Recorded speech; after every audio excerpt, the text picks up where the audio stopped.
বাঁচতেই হবে বাপ। অগণিত গুনার মধ্যে এক মানুষের দ্বারা সবচেয়ে বেশি যেই গুনাহটা হয় আল্লাহ এখানে উল্লেখ করছেন এই আয়াতে, সূরা নূরের 30 নম্বর আয়াত। আল্লাহ তাআলা বলছে, কুল্লিল মুমিনিন, হে নবী সমস্ত ইমানদার পুরুষদেরকে বলে দেন, সে জোয়ান হোক আর বুড়া হোক,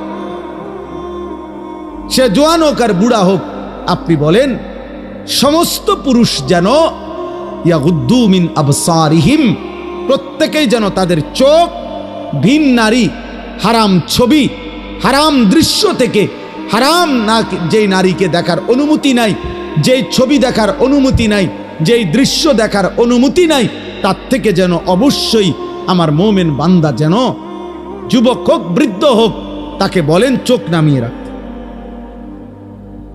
ইয়াগুদ্দু মিন আবসারিহিম, সে যেন চোখ নামাবে।